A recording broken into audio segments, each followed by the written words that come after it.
Welcome to Through It All. I've got you with Mark and Sharanda. We're in season 3, episode 1, and yes, it's been a while. How you doing, baby? I'm well. How are you? Doing well. It is her fault why we're not back, and that's just what it is. It's her fault. Not my fault. Why you say that? Because it's not. I said that to see what genuine reaction I would get, and I figured you may throw something on the set, but no, you're not a thrower. You don't do that kind No. of stuff. I just wanted to see your reaction. But no, it's not your fault. I've been wanting to get this going. I've said it a couple times, and I just hadn't got everything set up while you just sit back, smile, and wave, and look pretty while I get it set up. What did you tell me a couple minutes ago? This is your production. It's my production, so it's up to me to get it done. So, men of the house, when it's your production, it's on you. She did help tell me to move something. She didn't move it, but she told me to move it, That's right. and I moved it. So, well, we're glad to be back. We've been busy, as I'm sure you all have. Thank you for the continued support. Thank you for continuing to download and comment on our podcast. We definitely want to come this season and have a consistent message that we give you. We've been learning a lot in these last few months. We've had a lot going on in our individual lives, Yes. a lot going on in business. I don't know if you see our shirts for those that are watching.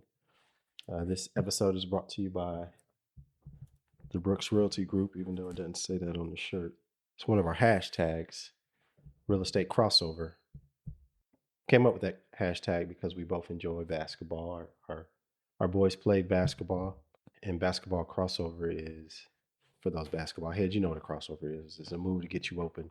And so we thought about combining both real estate and our love of basketball, and our good friend Ramona at, what is her thing?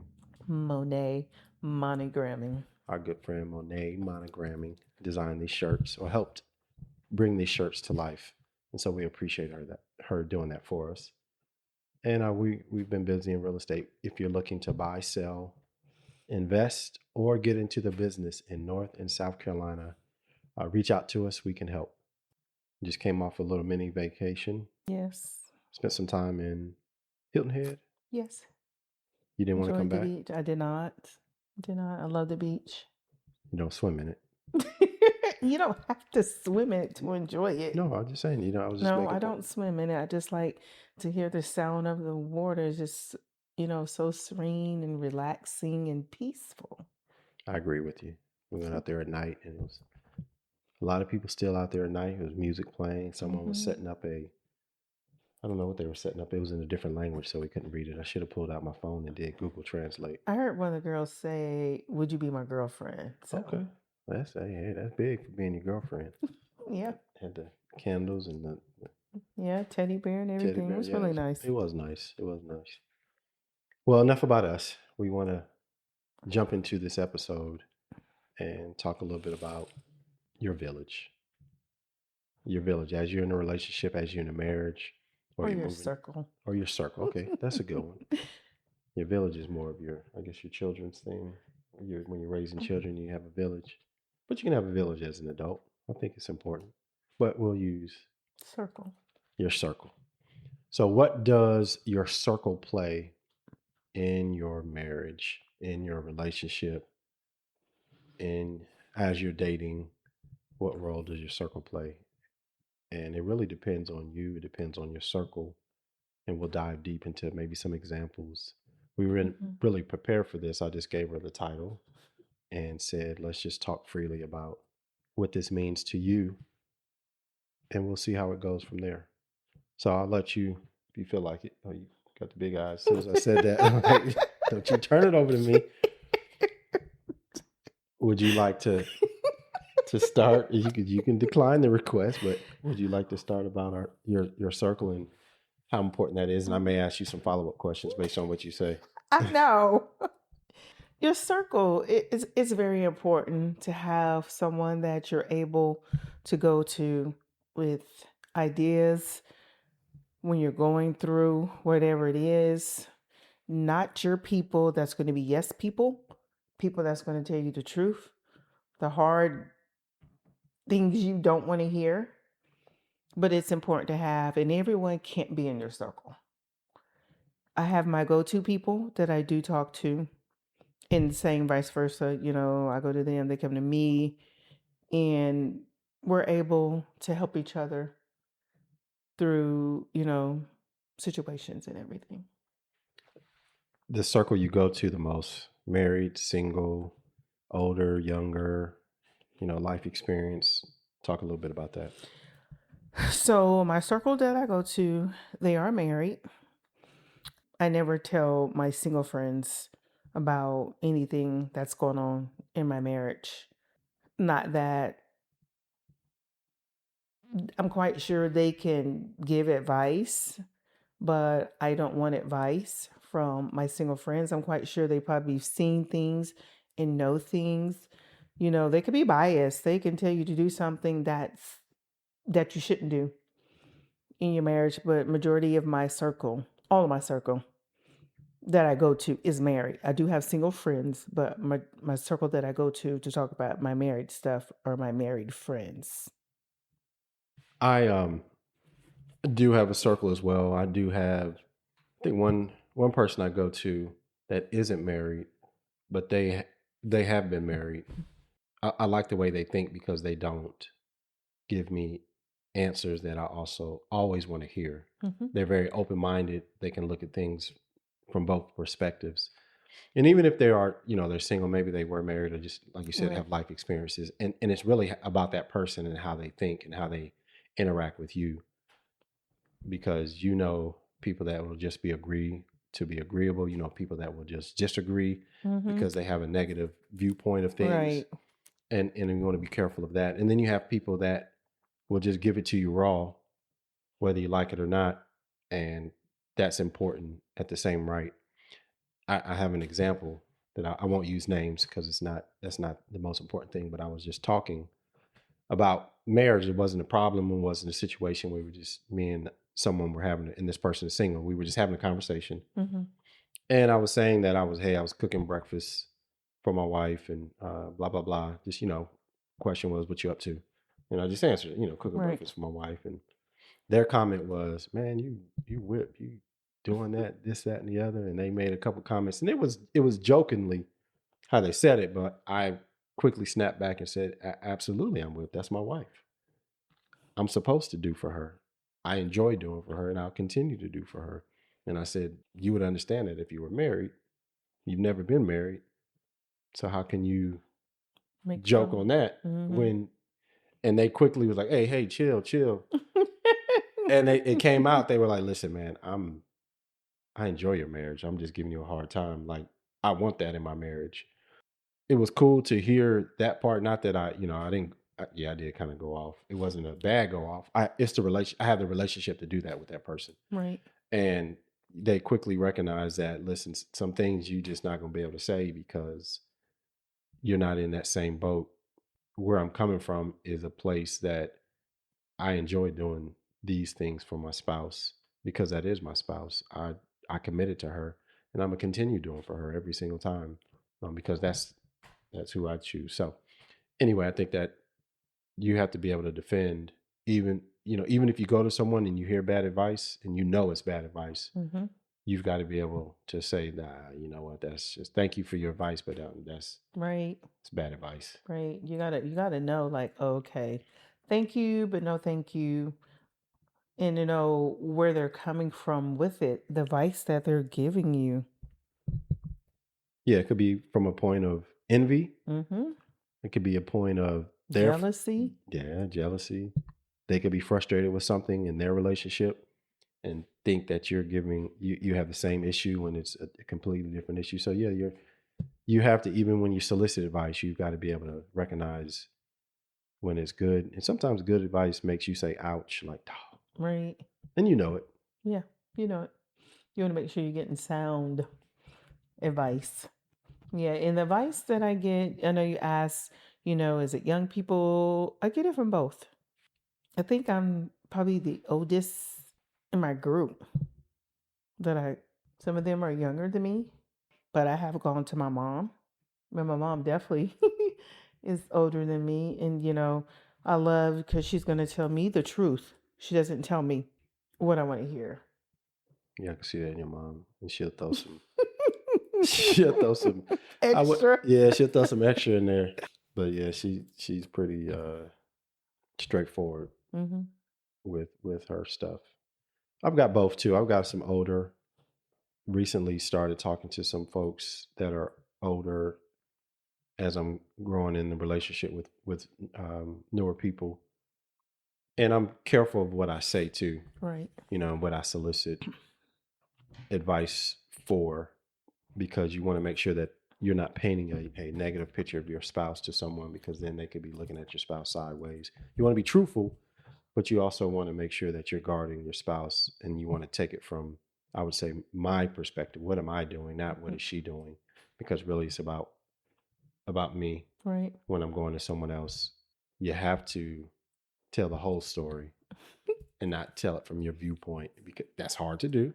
Mm-hmm. But you have to try to really paint the whole picture, because if you paint a one-sided picture, of course the advice is going to be skewed to the way you solicited advice. Right.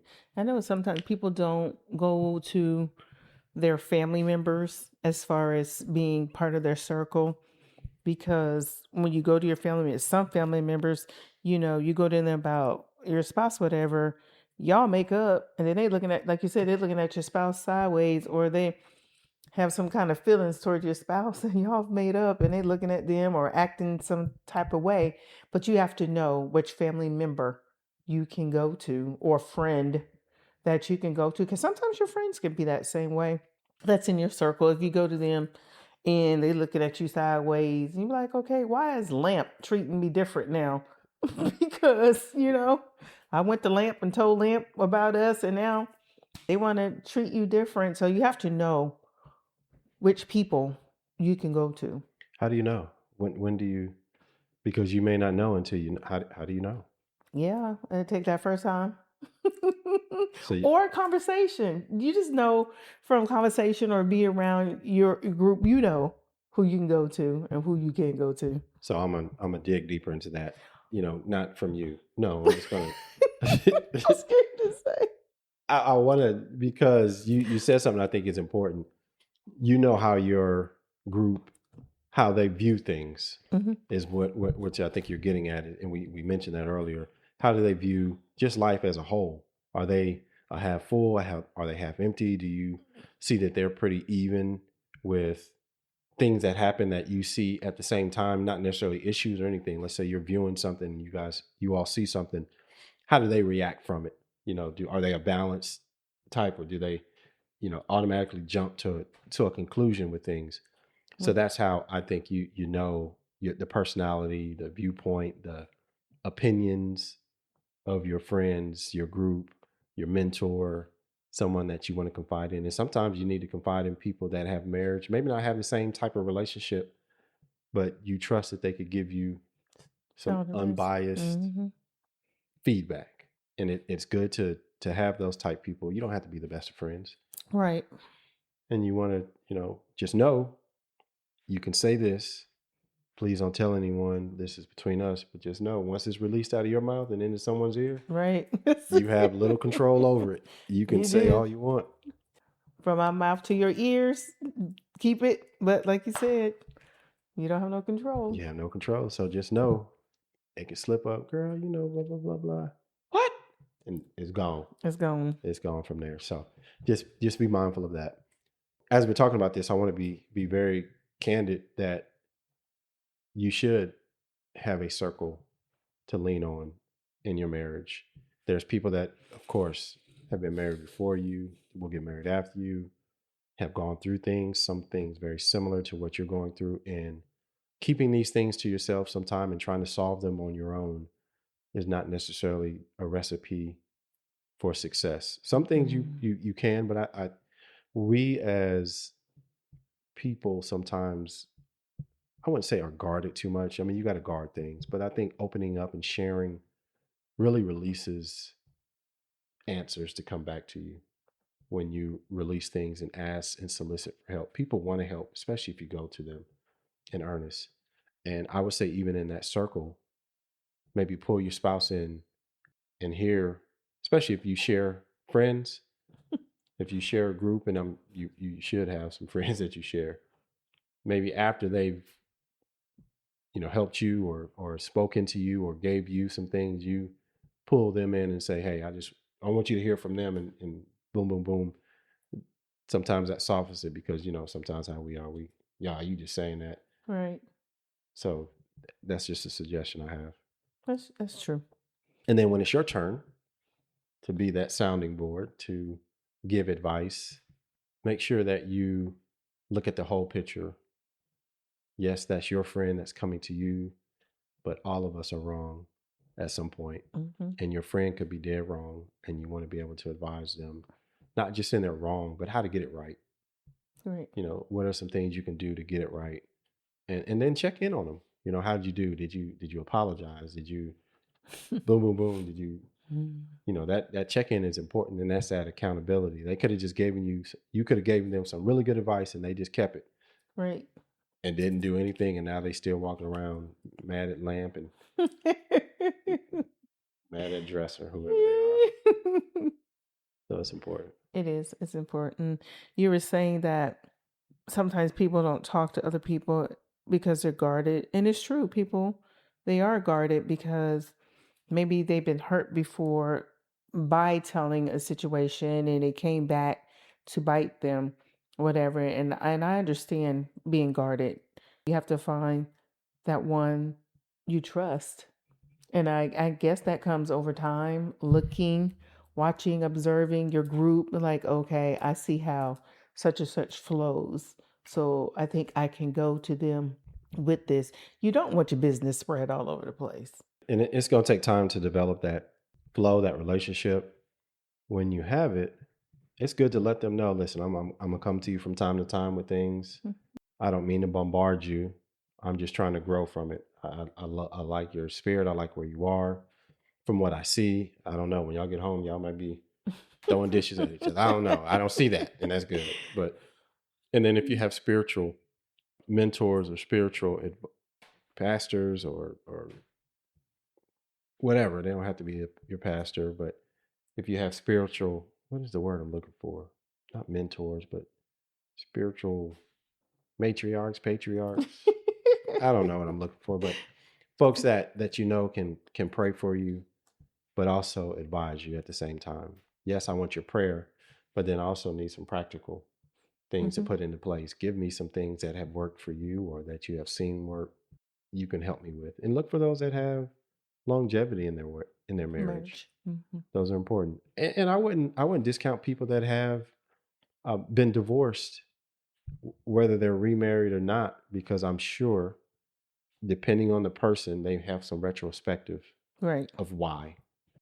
They care about you. They're going to try to prevent that same thing from happening to you, and can share that retrospective, especially if you're receptive to hearing what it is. Right. I think that's important. We forget about our friends that have life experience and may have had a marriage before. Now, someone that's just been dating all the time and here and there with a lot of different people, I'm less likely. I'm less likely to go to them with things pertaining to my marriage, because they don't really have a reference point to point to. They can have book knowledge, but when you can't combine the book with the experience, it's no good. Right. I'm even cautious I think, therapy can be a good thing. Couples therapy, family therapy, things like that can be very, very good. But even in that, if you choose to go that route, you need to interview people. This person could be a 30-year therapist on family and don't have a family. Like, what are you referencing?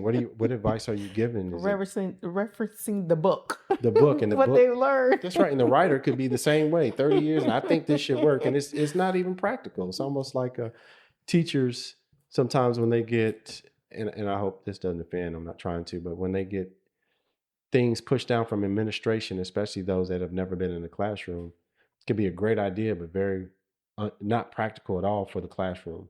So that's how I look at sometimes with professional. If you go to a professional, I would interview them and see what their life is like and how can they combine the academia with the, like you said, the experience. Right. Because those two things, if they don't match, then it's probably not going to match what you're trying to do. Give me someone, if I'm going there, that has a little bit of both. Agreed. I don't want no AI generated pictures up there like a happy family. I think Or that's AI generated that answers. too. They looking, they typing every time you ask a question. Hold on, let me check and reference this. No, that ain't gonna work. You can tell that ain't gonna work. So be mindful of that. But get help if you need it. Yeah, absolutely. The goal There's is nothing to wrong with it. yeah, I agree with you. The goal is to make it. You know, the goal is to add longevity and use it for as long as it's needed, so that you can get to a resolution. And if that's part of your circle, that's a part of your circle. Right. Agree. What else you got with your circle? We don't, it's not a exhaustive list. It is some things to think through as you develop a circle. And you should develop a circle as you enter in a relationship. Maybe not right in the beginning of a relationship, focus on that person as you're getting to know them. And as you you move towards marriage, and in marriage, you definitely need to develop a village. And it could change over the years. My circle just came naturally and genuinely. Just people I've known over the years and people we're getting to know. I think, especially in our new church. So there's people that's coming in that I haven't talked to yet, but I see that I could possibly go to and bounce some stuff off of. But yeah, my circle is people that I've known for a while. I like that organic. Don't go Mhm. with a checklist. Hey, you want to be in my circle? Answer these 5 questions, and I'll see. And then you said something else. You're watching people. Mhm. People are watching you, and you are watching others.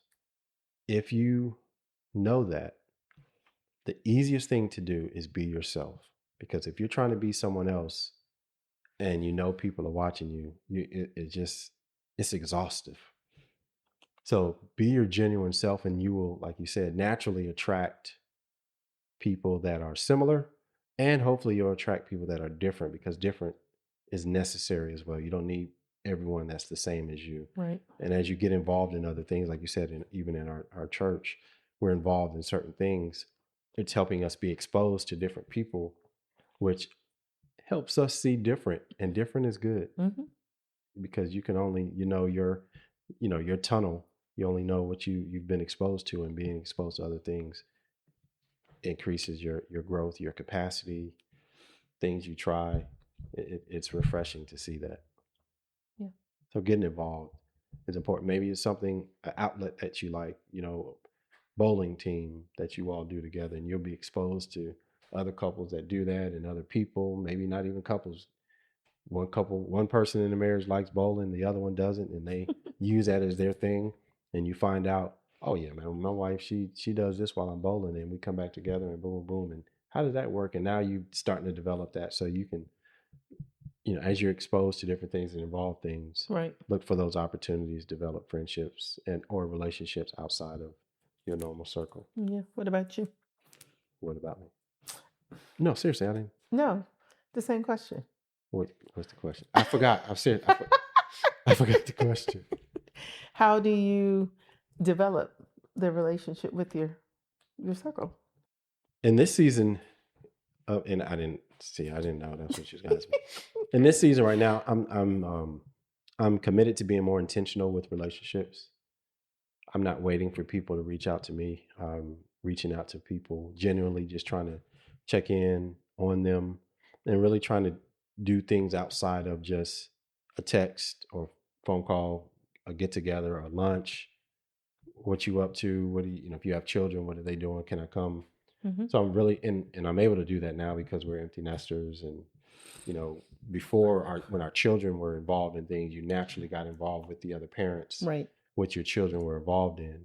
And now that we don't have children in the house, I'm using that to reach out to folks, whether they have children or not, whether they're empty nesters or not. So that's kind of what I'm doing. Is I still have my core that will be my core, but I'm actively trying to meet other people, explore, and then organically, if it grows into that, it does. I'm not forcing the issue, but I'm just, in this season, I'm trying to be intentional with building relationships with people that's helping. getting out of our shell. Men, we have a tendency to be all right, and we are not always all right. And so I'm trying to break that mold. I'll still say I'm all right, and I'm all right, but I'm trying to make sure that I'm open to not being okay, saying when I'm not okay, and then listening and let someone pour into me when I'm not okay.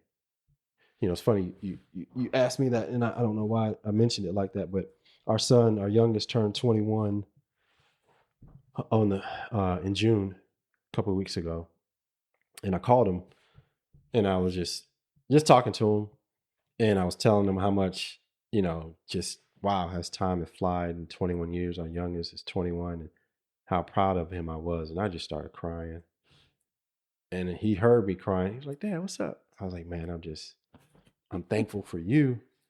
He's like, "You crying?" I'm like, "Yeah, man, I can't stop." And he was like, he ain't joke me. Usually he's a clown.